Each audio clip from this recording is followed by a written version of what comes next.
રામ રામ ને સીતારામ બધાને કેમ છો? બધા મજામાં? આઈ હોપ કે તમે બધા મજામાં હશો. તો સ્વાગત છે તમારું આજના અમારા નવા બ્લોગમાં. આજે તારીખ છે 3/6/2024 અને સોમવાર. તો હાલો ફ્રેન્ડ, હવે જો અમારા રૂહીબેન ને હાર્દિકભાઈ ને અમે જો નાસ્તો કરવા વહી ગયા છે. ચવાણું ને ગાંઠિયા ને તીખા મમરા ને ડુંગળી ને હાલો તો નાસ્તો કરી લે. તો હાલો ગાઈસ, આપણે જમવાનું બપોરા કરવાનું થઈ ગયું છે. ઠંડી ઠંડી અત્યારે ઠંડી ઠંડી છાશ છે, ગુવારનું શાક છે, રોટલી છે, ભરેલા મરચા, કેળા. હા, હાલો બપોરા કરવા.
તો ફ્રેન્ડ્સ આ છે આપણે ઉપરકોટમાં આવેલો નવઘણ કૂવો, કે જે પ્રખ્યાત જગ પ્રખ્યાત અડીકડી નવઘણ કૂવો જેને કહેવામાં આવે છે, એ આ નવઘણ કૂવો છે. તો તમે જોઈ શકો છો.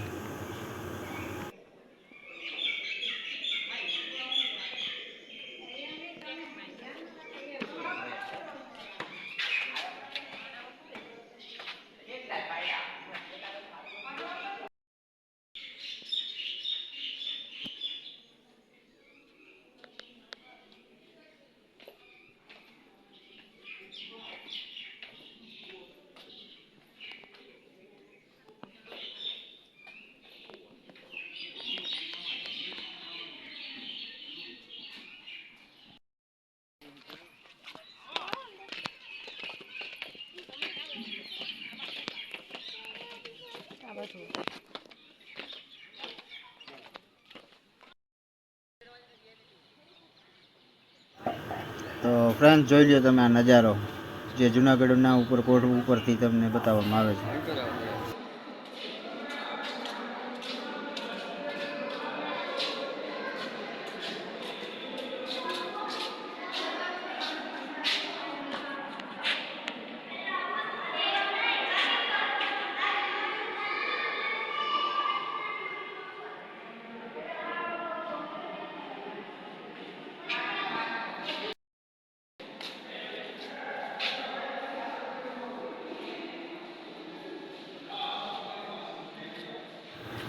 અને આ છે આપણે રાણક દેવીની મહેલ, કે જે રાણક દેવી અહીંયા રહેતા હતા, એ મહેલ છે. તમે જોઈ શકો છો ફ્રેન્ડ્સ. અને રાણક દેવીનો મહેલ ખૂબ જ પ્રખ્યાત છે, અને રિનોવેશન પણ હમણાં કરવામાં આવ્યું છે. તો તમે જોઈ શકો છો કેટલું મસ્ત લાગી રહ્યું છે. અને આ બધી તસવીરો છે, આ ફોટા છે, જૂનવાણી જે ફોટા છે એ પણ લગાવવામાં આવ્યા છે. તમે જોઈ શકો છો ફ્રેન્ડ્સ.